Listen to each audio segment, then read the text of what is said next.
అపొస్తలుడైనటువంటి పౌలు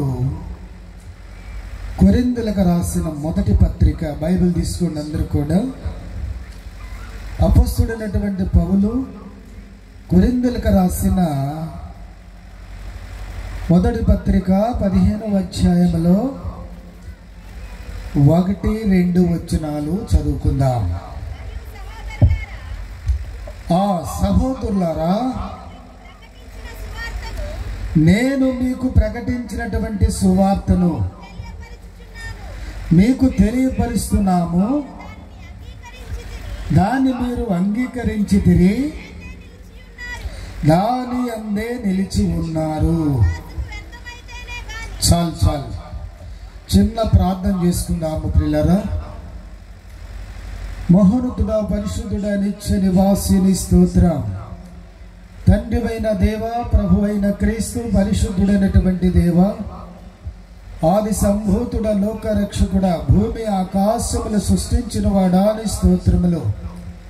ఇంతవరకు నా తండ్రి పాటల ద్వారా మీరు మహిమ పొందినందుకు నీ స్తోత్రములు. ఇప్పుడు మా ప్రభువా, నీ వాక్యమును అందిస్తుండగా నీ దయా, నీ ప్రేమ, నీ కృపా, నీ సంకల్పము నాతో ఉంచి పరలోకం నుంచి జీవవాక్కులు నా నోటికి మీరు అందించి ప్రవాసంగా మీరు విరిచి విడిస్తుడిగా మీరు సహాయం చేస్తూ మీరే ఘనత, మహిమ, ప్రభావం పొందమని ప్రభువును రక్షకుడైన యేసుక్రీస్తు అది పరిశుద్ధ నామములో వేడుకొనిస్తున్నాను తండ్రి, ఆమేన్. ప్రభునందు ప్రియమైన దేవుని బిడ్డలారా, పరిశుద్ధ గ్రంథ లేఖన భాగంలో చూసినప్పుడు ఈ వాక్యాన్ని మనం ఎంతగానో మనం ఇక్కడ చదవగలిగాం. అయితే ప్రజలకు కావాల్సింది ఏంటంటే ప్రియులారా, మొట్టమొదటిగా సువార్త. సువార్త అంటే అందరికీ తెలుసుగా.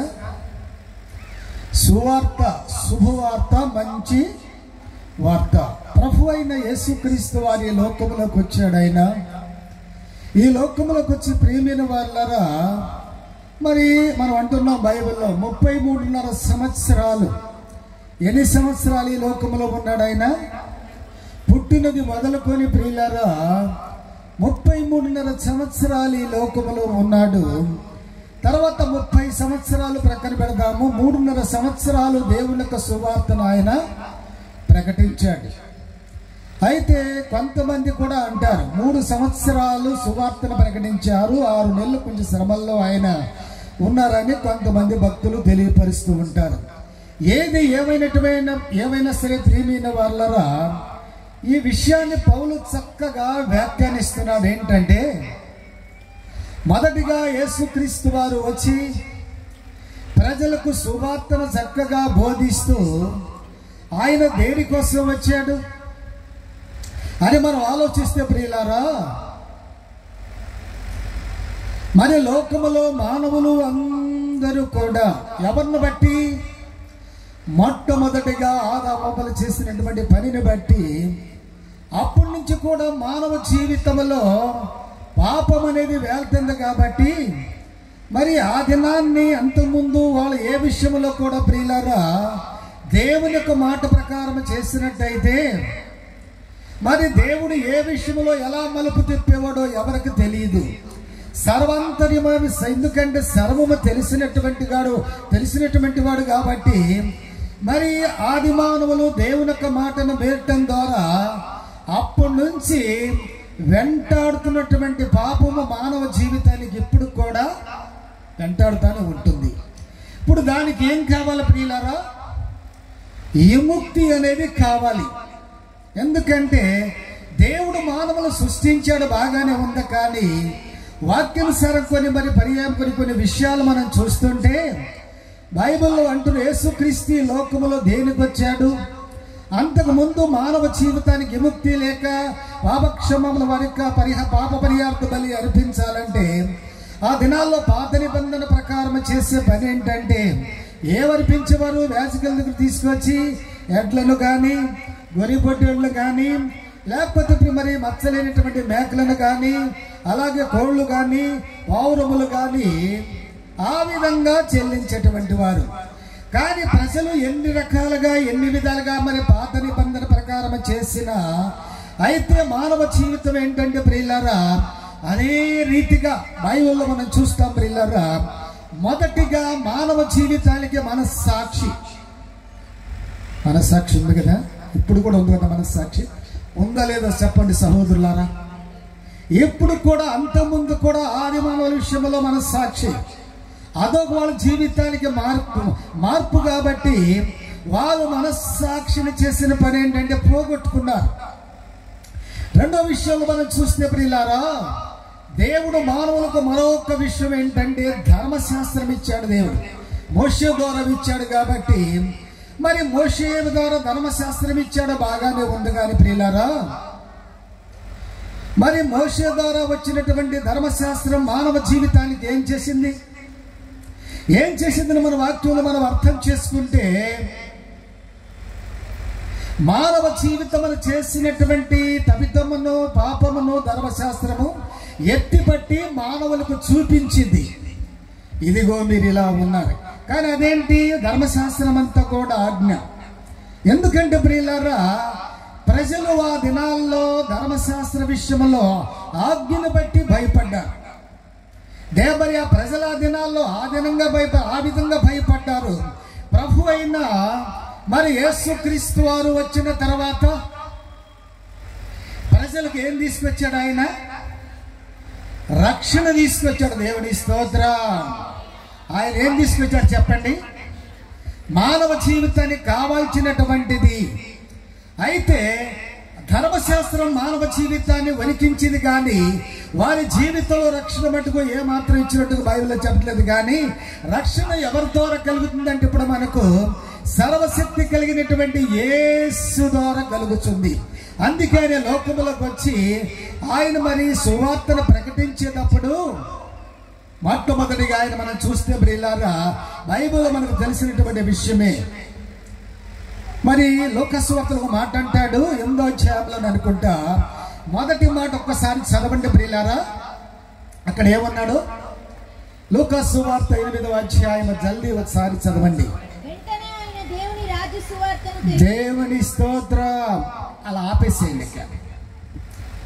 ఆయన ప్రజలకు అనేక సూచక్రియలను మహత్య కార్యములను వేరొక చిన్న గ్రంథం నేను చదివితే, ప్రభు అయిన యేసుక్రీస్తు వారు 2 సంవత్సరాల తర్వాత కూడా కొన్ని సూచక్రియలను మహత్య కార్యములు చేశారు, కానీ అవి ఈ గ్రంథంలో రాయబడలేదు.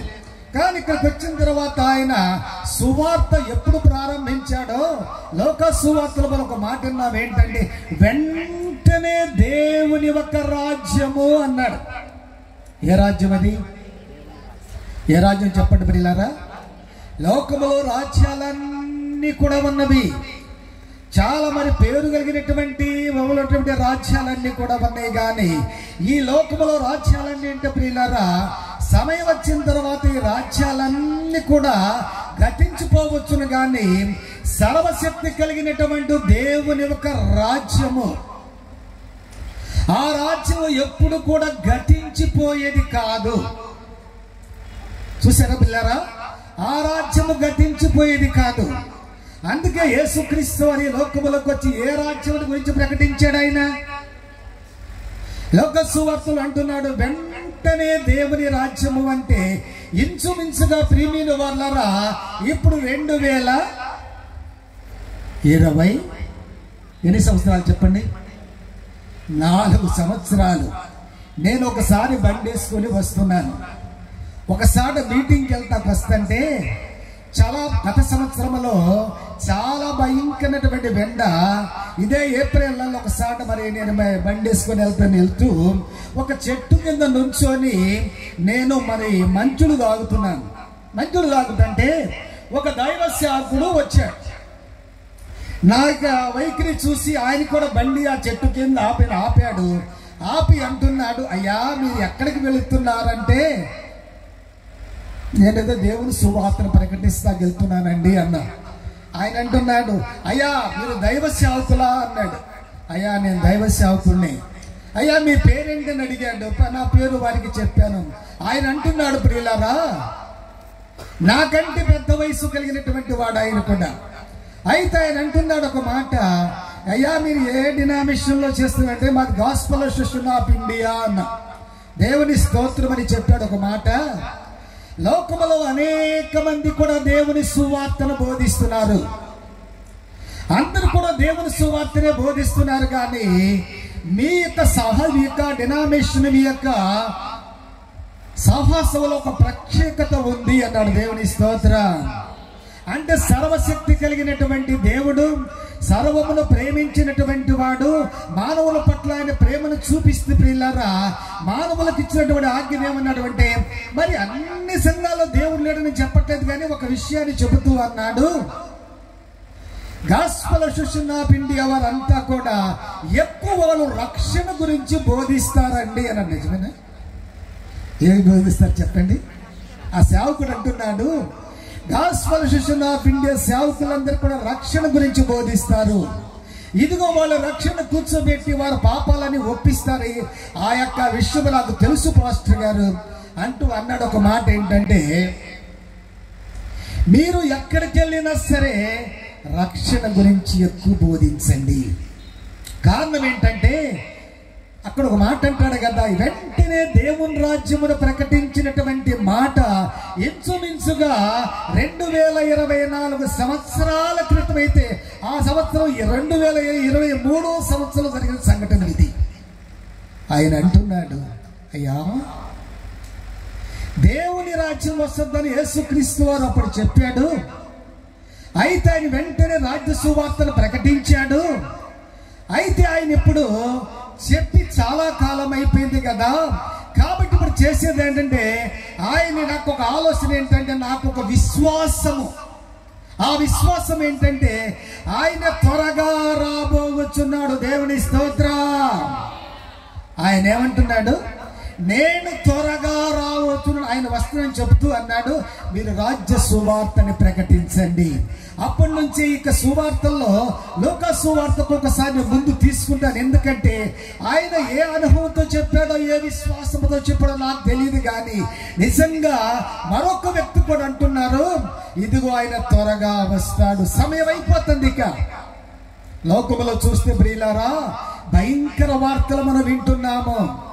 మరి క్రైస్తవ జీవితాల విషయంలో భయంకర వార్తలు వింటున్నావు. కాబట్టి ఇదిగో ఎప్పుడు మన జీవితంలో మనకు కావాల్సింది ఏంటంటే సువార్త. దేవుని స్తోత్రం. అదే సువార్తను పౌలు బోధిస్తూ అంటున్నాడు. ఆ మాట మనం చూసాం. మరియు సహోదరులారా, నేను మీకు ప్రకటించిన సువార్తను మీకు తెలియపరచుచున్నాను అన్నాడు. ఏ రాజ్య సువార్త ఇది? మీకు నేను తెలియపరచుచున్నాను. కాబట్టి ఇక్కడ ఒక మాట ఉందండి. ఇప్పుడు ఇది ఏ సువార్త అంటారు? జల్దీ చెప్పండి. మీరందరూ కూడా ఏ సువార్త? మీరెవరో కొంచెం సందేహంలో ఉన్నారేమో. వీళ్ళారా? మీకు పాంప్లెట్ వచ్చిందా? ఏముంది అక్కడ? ఎవరు మాట్లాడతలేరు. అయ్యగారు మీకు పాంప్లెట్ పంచారా లేదా? ఏముంది ఇక్కడ? క్రీస్తు సువార్త సభలు. దేవుని స్తోత్రం. ఏ సభ అంటారండి ఇది? క్రీస్తు సువార్త సభ. అంటే ప్రజలకు ముందు కావాల్సింది ఏంటి? సువార్త కావాలి. ఆ సువార్త వల్ల మానవ జీవితంలో దేవుడు గొప్ప కార్యాలు చేస్తాడు. కాబట్టి ఆ సువార్త వల్లనే నేను కూడా ప్రియులారా, ఒకప్పుడు సువార్త లేకుండా నాకేమీ తెలియలేదు. లోకానుసారంగా ఉన్నాము. ఆయన అన్ని జనం నుంచి బయటకు వచ్చినటువంటి వాడిని. కాబట్టి ఇదిగో సువార్త వల్ల కూడా నా జీవితంలో గొప్ప మార్పు దేవుడు కలిగించి మాకు కూడా రక్షణ అనుభవాన్ని అనుగ్రహించాడు. దేవుని స్తోత్రములు. అందుకంటున్నాడు, ఇప్పుడు ప్రకటించేటువంటి సువార్త ఎలా పట్టుకోవాలి మనము? దాన్ని గట్టిగా. ఇక్కడ అందరు కూడా మారు మనసు పొందిన ఉన్నారా? లేరంటారా మీరు? మారు మనసు పొందిన వాళ్ళు ఉన్నారు. రెండోది ఏంటి అంటే రక్షణ పొందిన వాళ్ళు ఉన్నారు. ఇక్కడ రక్షణ లేనటువంటి వారు కూడా ఉన్నారు. ప్రియమైన వాళ్ళరా, ఇచ్చిందని మనం ఏం చేయాలి? గట్టిగా పట్టుకోమని పౌలు చెబుతూ, మీరు దానిని అంగీకరించి తిరిగి దాని యందు నిలిచి ఉన్నారు. మీ విశ్వాసము వ్యర్థమైతేనే గాని నేను ఏ ఉపదేశ రూపముగా సువార్త మీకు ప్రకటించుటనో ఆ ఉపదేశమును మీరు గట్టిగా పట్టుకొని ఉన్నాడలా సువార్త వలన ఏమైనా అక్కడ ఏమని రాశాడు ఆయన? ఆ సువార్త వలనే మీరు రక్షణ పొందలేదండి. ఇక్కడ పొందిన ఉందా? ఇక్కడ లేదండి. అక్కడ వాక్యం మీరు పొందు వారై ఉందురు అన్నాడు మరి పౌలు. ఇక్కడ పొందు వారై ఉందురంటే అందుకే గాస్పల్ శిష్యులు నా బిడ్డేవాడు ఎక్కడ పెట్టినా కానీ క్రీస్తు సువార్త సభలు చాలా మంది రకరకాలుగా పెట్టుకుంటూ ఉంటారు. అది వాళ్ళ ఇష్టത്തിന് వాళ్ళు పెట్టుకుంటారు ప్రియమైన వాళ్ళరా. కానీ వాక్య విషయంలో మనము దేవుని వాక్యాన్ని చూస్తే మరొక విషయాన్ని మీ ముందు నేను తెలియపరుస్తున్నాను. అపొస్తలుడైనటువంటి పౌలు కొరింథీయులకు రాసినటువంటి మొదటి పత్రికలోని ప్రియులారా 9వ అధ్యాయంలో 16వ వచనంలో ఒక మాట రాయబడి ఉంది. అక్కడ మనం చూద్దాం. దేవుని స్తోత్రం. అలా చదవండి. నేను సువార్తను ప్రకటించుచున్నాను. దేవుని స్తోత్రం. నేను సువార్తను ప్రకటించుచున్నాను, నాకు అతిశయ కారణం అనేది ఏది కూడా లేదు. దేవుని స్తోత్రం. మరొకసారి స్టెప్పులుగా చదువుదాం. నేను సువార్తను ప్రకటించుచున్నాను. ఆగు సహోదరి, పౌలు ఏం చెప్తున్నాడు అక్కడ? నేను సువార్తను ప్రకటించుచున్నాను. అప్పుడు రెండో చదవండి. నాకు అతిశయ కారణము లేదు. ఎవరి మీద ఉంది ఇప్పుడు? దేవుని స్తోత్రం. అలా ఉంచండి. వచ్చిన మళ్ళా చెప్తా సంగతి. అపొస్తలుడైన పౌలు ఏమంటున్నాడు అక్కడ? సువార్త నాకు ప్రకటించవలసినటువంటి బాధ్యత నాకున్నది. ఆ సువార్త భారము నా మీద ఉన్నదిని పౌలు చెబుతూ ఇప్పుడు నేను అనుకున్న రాగానే దైవ సేవకులు మరి నాకంటే చాలా చిన్న వయసు కలిగినటువంటి వారు సాల్మన్ రాజు గారు, అయినా సరే మీ ఇద్దరు అన్నదమ్ములు చక్కగా మాట్లాడుకుంటూ నవ్వుకుంటూ ఉంటాం. కానీ తమ్ముడిని చూసి భార్య ఇదంతా చూసేపాటికి నాకు ఒక మనసు వచ్చింది. అందుకే ఈ వాక్యాన్ని ఇక్కడ తీశానే. పౌలు ఎటువంటి వాడు? ఒకప్పుడు సంఘాన్ని సరిగా చూసినటువంటి వాడా? ఎంతమందిని హింసించాడు ఆయన, ఎంతమందిని శ్రమలు పెట్టాడు ఆయన, ఎంతమందిని బాధ పెట్టాడు, ఎన్ని సంఘాల్లో ఆయన జీవితం పరి సంఘాల్లో ఉన్న ప్రజలను పాడు చేసినటువంటి వాడు. ఎటువంటి వాడు ప్రియమైన వాళ్ళారా? సంఘాలు పాడు చేసినటువంటి వాడు. ప్రభు అయిన యేసుక్రీస్తు వారు ప్రేమ తనలోకి వచ్చిన తర్వాత ఎవరిలోకి వచ్చింది? మనసున్న మంచి దేవ నీ మనసు నాకి బట్ట. మన మనసు చాలా పనికి మాలిందండి. ఎవరన్నా ఒకరు వస్తుంటే వాళ్ళకి చూస్తుంటే మీరు సువార్త అందుకే అన్నది, నేను అన్నది భారం ఎవరి మీద ఉందండి? ఇది సాల్మన్ రాజు గారి మీద లేదా? ఎంతకాలం నుంచి ప్రార్థన చేస్తున్నాడు. ఓ పొద్దు నేను లెగక ముందు అయ్యగారు భోజనం చేశాడు. అయ్యగారు జోసఫ్ గారు అన్నా రా అంటున్నాడు. ఓ తొందరగానే వస్తానయ్యా నేను అన్నా. నేను కానీ ఇంత శ్రమ పెట్టి సువార్త వినిపిస్తున్నాడు అంటే పౌలు ఏమన్నాడు? సువార్త భారము ఎవరి మీద ఉంది? ఇప్పుడు దైవ సేవకుని మీద సువార్త భారం ఉంది. పౌలు కూడా సువార్త భారం పైన పెట్టుకున్నాడు. ఆయన ఒకప్పుడు చాలా హింసించిన వాడే, కానీ యేసుక్రీస్తు ఒక్క ప్రేమ తను తాకేటప్పటికే పౌలు కళ్ళలో నుంచి ఏం పడిపోయిందండి? పాపం పొరలు రాలిపోయినాయి కదా, ఉన్నాయా? పొరలు రాలకుండా ఎవరు కూడా యేసును ఏ మనస్తుగత వారు సరిగ్గా చూడలేరండి. అసలు పౌలు చూడగలిగాడా? చూడలేదు ప్రియమైన వాళ్ళరా. ఎప్పుడు మొత్తానికి కళ్ళల్లో మండు ఆ యొక్క క్రీస్తు తమ వెలుగు తాకినప్పుడే తన జీవితంలో పడిపోయిన తర్వాత ఒక దైవ సేవకుని ద్వారా మరి సహోదరిక సేవకుని ద్వారా మారిన తర్వాత కళ్ళల్లో పాప పొరలు రాలిపోయిన తర్వాత అప్పుడు పౌలు కూడా తేరి చూడగలిగాడు. దేవుడి స్తోత్రం. ఎలా చూశాడు ఆయన? యేసుని తేరి చూడగలిగాడు ఆయన. చూసిన కాడి నుంచి తన జీవితంలో ఒక గొప్ప మార్పు కలిగింది. ఎలా కలిగిందండి అది?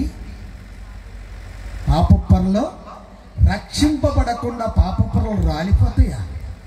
ఏ విధంగా రాలిపోతాయి? తర్వాత సువార్త భారమును పెట్టుకున్నాడు. ఇక ఇదిగో ఎంత యేసుక్రీస్తు ప్రజలను దూషించాడో అంత సమీపిస్తుడైపోయాడు. కానీ చివరి వరకు చెబుతూ ఈ భారము నా మీద మోపబడి ఉందంటూ కొంచెం ముందు చదవండి. ఆ మాట మరొకసారి చుండు ముందు చదువుదాం. ఇక చదవండి. అయ్యో ఏమయ్యా అయ్యో అయ్యో నేను సువార్తను ప్రకటింపపోయిన వెడల.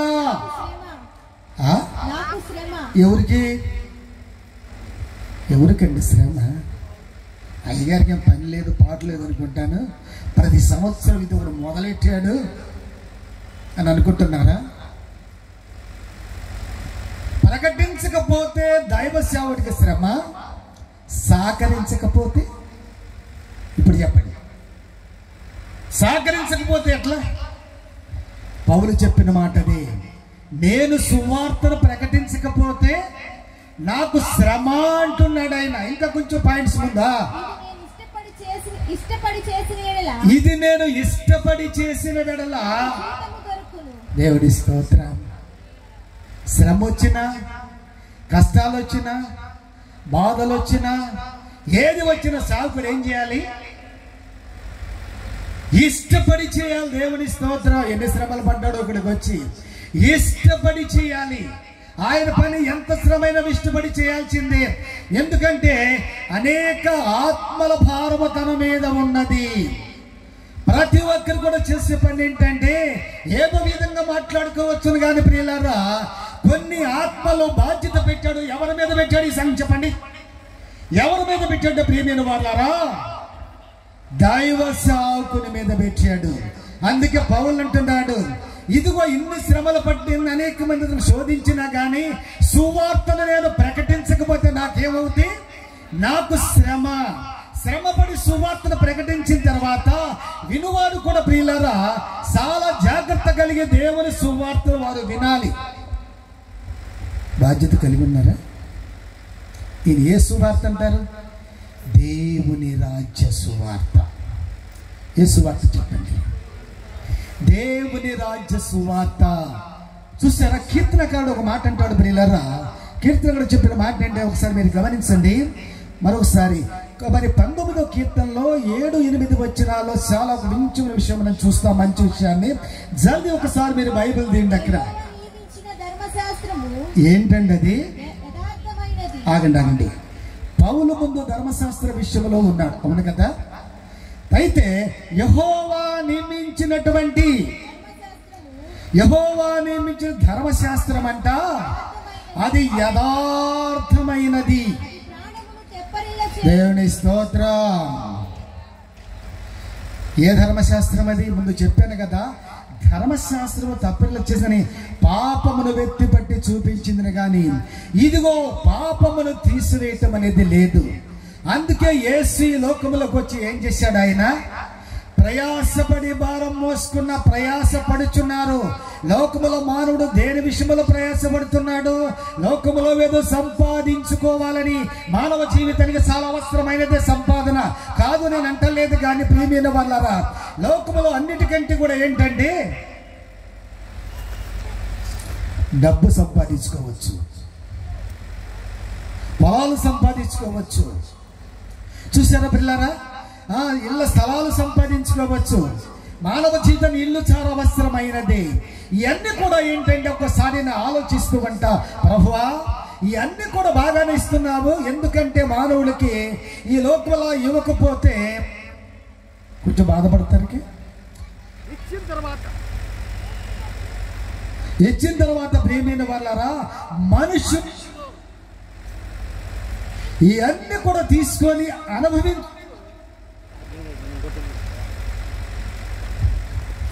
హల్లెలూయా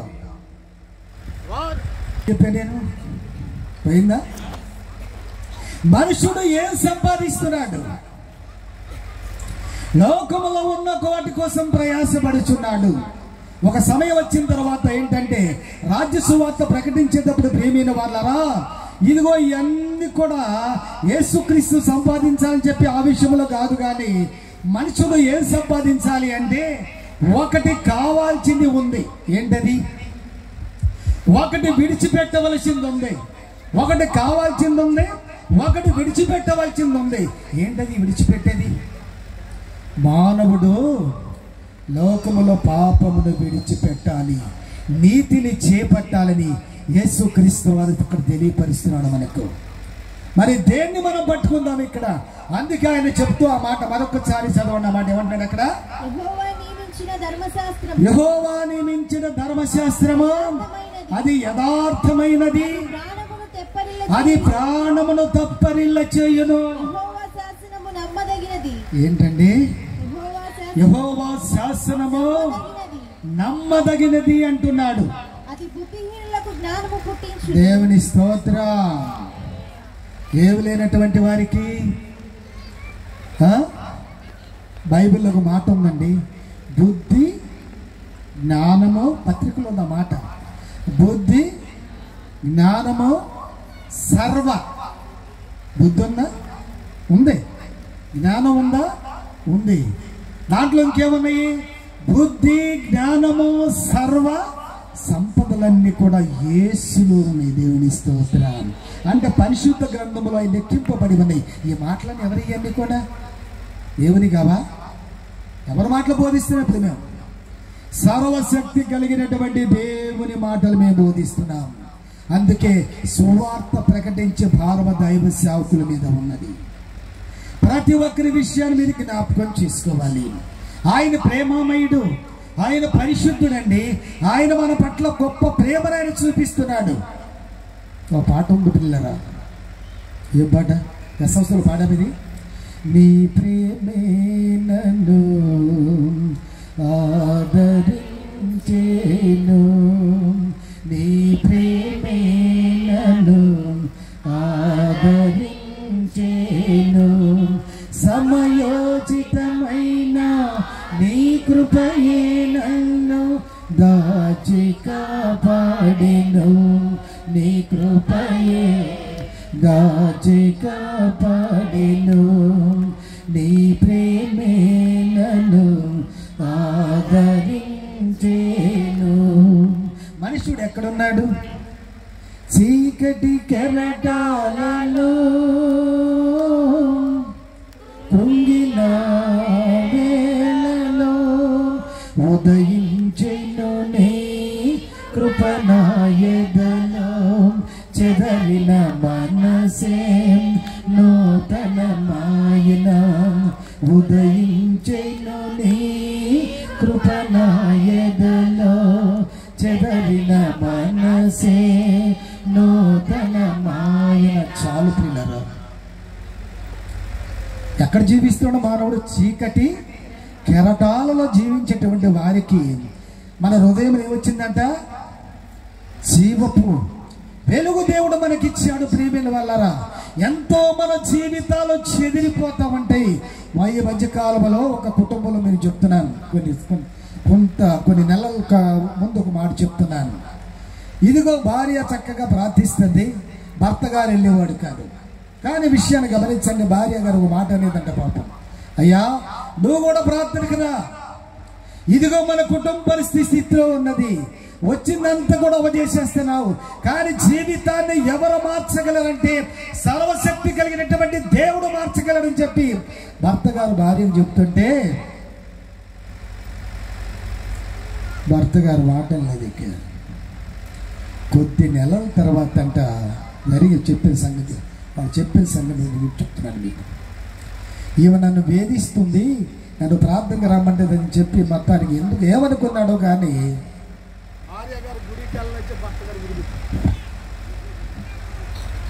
సాతాను ఏం చేసింది ప్రియులారా? ఏం చేసింది? పాడు చేసేసింది. కానీ మానవ జీవితాల్లో శాంతి అనేది లేదు, ఆ శాంతిలో జీవిస్తున్నాడు. కాబట్టి ఇదిగో ఆ వాక్యాన్ని మనం చూస్తున్నాం. ఎక్కడికి వస్తే మనకు సంతోషమో మనలో అదే వాక్య 19వ కీర్తనలో మనం చూద్దాం. చదవదే మాట చదవండి సహోదరులారా. యెహోవా నియమించిన ధర్మశాస్త్రము అది యథార్థమైనది, అది ప్రాణమును తప్పనిల్ల చేయును. యెహోవా శాసనము నమ్మదగినది, అది బుద్ధిహీనులకు జ్ఞానము పుట్టించును. యెహోవా ఉపదేశములు ఎటువంటిదంటే నిర్దోషమైనది. హృదయమును సంతోషపరచును. ఏం పరిశుద్ధ పిల్లారా, అది హృదయాన్ని ఏం చేస్తుంది? అది హృదయాన్ని సంతోషపరచుంది.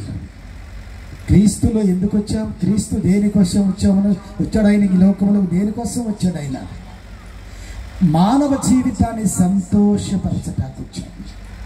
ప్రతి పాపమును తీసివేయటానికి ఆయన వచ్చాడు. వాక్యం చెప్తుంది. అందుకే వాక్యానుసారంగా చూస్తున్న పిల్లరా, ఇదిగో మనము హృదయాన్ని ఆయన ఎప్పుడు కూడా యెహోవా ఉపదేశము నిర్దోషమైనవి, అవి హృదయమును సంతోషపరచును. యెహోవా ఏర్పరిచిన ధర్మ నిర్మలమైనది, అది కన్నులకు వెలిగించును. దేవుని స్తోత్రం. హృదయాన్ని ఏం చేస్తుంది ప్రియులారా? అది మన కన్నులకు గుడ్డితల్లో ఉన్న జీవితాన్ని అది వెలిగిస్తుందని పరిశుద్ధ గ్రంథములో మనం చూస్తున్నాం. అందుకే ఆయన ఉపదేశములో మానవ జీవితానికి ఏముందంటే నిర్దోషం. ఎందుకంటే దోషముగా జీవించేటువంటి జీవితాలని మన పాపమును ఆయన తీసివేసి ప్రియులారా నిర్దోషమైనటువంటి జీవితం మనకిస్తాడు. అందుకే పిలుస్తున్నాడు, ప్రయాసపడి భారం మోసుకున్న సమస్తమైనటువంటి వారులారా మీరు నా దగ్గరికి రండి. ఎవరి మాట విన్నావు చెప్పండి. ఇప్పుడు మనము ఒక మాట చెప్పి నేను ముగిస్తాను పిల్లారా, సమయం అయిపోయింది. ఇక్కడ సామెతల గ్రంథం ఒక మాట చెప్పి ముగిస్తాను. జల్దీ ఒక మాసారి ఆ వాక్యం మీరు తీయండి. సామెతలు 8వ అధ్యాయములో మనం చూద్దాం. సామెతల గ్రంథం 8వ అధ్యాయము 6వ వచనాన్ని 7వ 8వ వచనాన్ని మనం చదువుకుందాం. నేను శ్రేష్టమైన సంగతులను చెప్పుదును వినుడి. నేను శ్రేష్టమైన సంగతి చెప్పుదును వినుడి. నా పెదవులు యథార్థమైన మాటలు. చాలు. దేవుని వాక్యం ఎటువంటి ప్రియులారా, అవి శ్రేష్టమైనవి. శ్రేష్టమైన మాటలు ఎక్కడ దొరుకుతాయి? ఇప్పుడు మానవ జీవితాన్ని మంచి మార్గంలో నడిపించే మాటలు ఎక్కడ దొరుకుతాయి అంటే, ఎక్కడ సభలు పెట్టినా దైవ సేవకులు బోధిస్తారు, లేక మరి దేవునికి మందిరంలోకి వెళ్ళినా అక్కడ మంచి మాటలు మానవ జీవితానికి దొరుకుతాయి. అందుకే రాత్రి కాలము మీరు విశ్వాసం కలిగి వాక్యానుసారంగా మనం చూస్తూ ప్రియులారా దేవునితో మనం సహకరించేటువంటి వారుగా జీవించటం మనకు మంచిది. ఆ 8లోనే ఒక్కసారి 8వ వచనం అని మనం చూద్దాం. సామెతలో ఆగండి ఒకసారి. సామెతల గ్రంథములో చూస్తున్నాను 8 వాక్యములు మనం చూద్దాం. 8లో ప్రియులారా 8వ వచనాన్ని సామెతలు 8వ అధ్యాయం 8వ వచనం చదవండి ఒకసారి.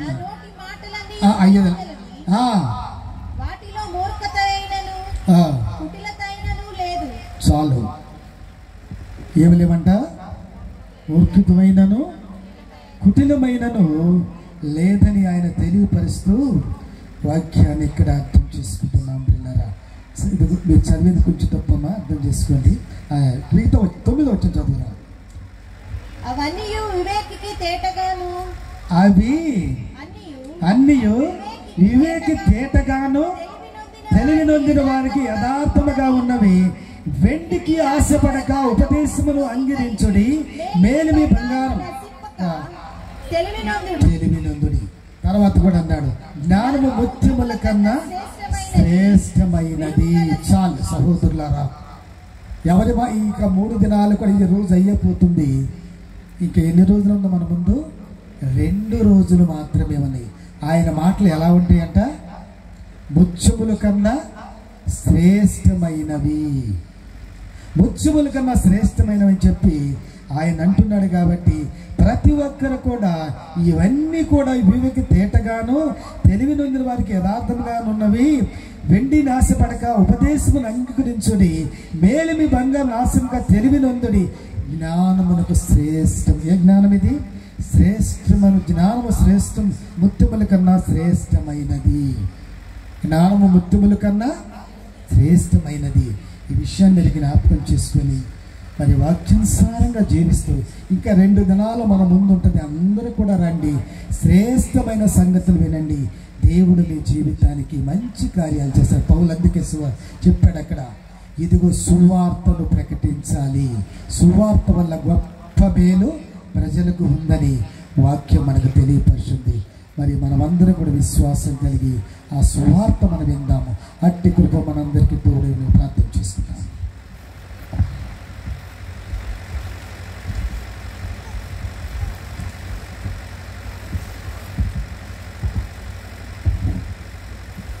ప్రార్థన చేసుకుందాము.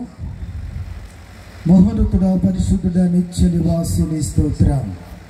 తండ్రి అయిన దేవ, ప్రభు అయిన క్రీస్తు, పరిశుద్ధుడైన దేవ, ఆది సంభూతుడా నీ స్తోత్రములు. నీ ప్రేమ, నీ కృపాదయా సంకల్పం బిడలతో ఉంచి బిడలందరినీ కూడా ఎత్తిపట్టి మీరే దీవించి ఆశీర్వదిస్తూ విత్తబడిన వాక్యము వారి జీవితాల్లో మీరు ఫలించమని, ఈ కృప మాతో ఉంచి నడిపించమని ప్రభును రక్షకుడైన యేసుక్రీస్తు అతి పరిశుద్ధ నామములో వేడుకొనిస్తున్నాను తండ్రి.